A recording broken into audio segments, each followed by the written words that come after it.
Bonjour à tous.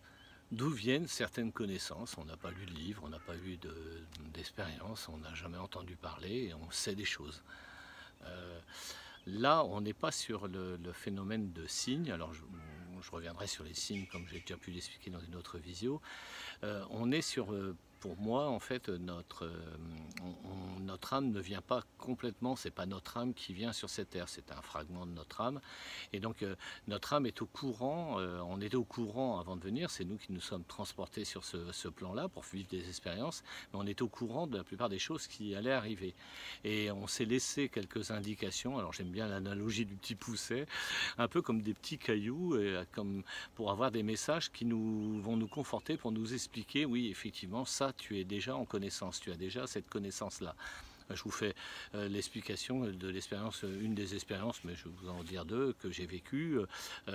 J'étais toujours, quand j'étais jeune, entre 18 et 23 ans, il y a longtemps, j'étais toujours en train de me dire, mais c'est pas possible, c'est pas une réalité, on vit dans un théâtre. J'avais toujours l'impression d'être transbahuté à l'extérieur de ça et de voir tout le monde s'agiter et de ne pas comprendre. Et j'avais pas d'explication et il me semblait que c'était une connaissance que j'avais, j'en étais même certain, comme quoi c'était un théâtre, mais j'avais pas lu de texte philosophique, bouddhiste ou autre d'ailleurs.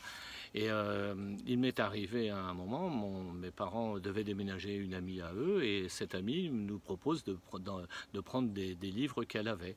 Et sur un de ces livres, je prends le premier livre d'ailleurs, j'ouvre à une page, et j'étais vraiment en train toujours de me poser des questions. C'était un livre philosophique, c'était Platon, et c'était la caverne de Platon, l'analogie de la caverne. Et effectivement, là, je me suis dit, mais c'est dingue, c'est vraiment tout ce que je dis depuis X temps. Ça fait plusieurs moments que je me dis, on n'est pas dans une réalité. Et un homme qui a vécu il y a 2500 ans, ou je ne sais plus exactement les dates, a déjà vécu cette expérience. Donc ça m'a conforté en fait que cette connaissance, je l'avais avant de venir. Et je me suis aperçu de ça, et donc je me suis dit, il y a sûrement des tas d'endroits où je vais pouvoir comprendre qu'effectivement, il y a des choses que je connais déjà, je sais déjà. Et donc toute cette connaissance-là est déjà inscrite dans notre mémoire sur Terre, alors qu'en en fait, elle est surtout dans notre mémoire d'âme.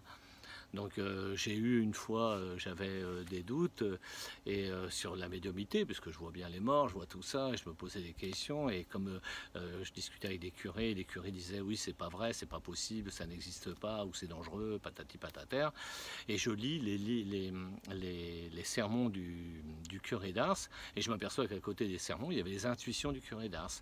Et là, effectivement, ça m'a permis de constater que cet homme-là, il y a 300 ans, avait aussi des lectures d'âme, avait aussi des contacts avec l'au-delà, avait cette connaissance-là. Donc, et je vous invite d'ailleurs à aller lire les intuitions du curé d'Ars. Donc on n'est pas sur le même format que les signes que j'ai déjà expliqué dans une autre visio, les signes du passé qui sera un écho du passé, qui est le passé qui ne veut pas que vous alliez vers l'avenir. Les signes de l'avenir, c'est des messages pour vous aider à évoluer sur le futur. Là, on est sur des connaissances que votre âme sait, et on s'est laissé quelques endroits, quelques moments qui nous disent « Ah oui, effectivement, ça conforte toutes tes connaissances ». Donc écoutez, si ça peut vous aider, je vous remercie de m'avoir écouté.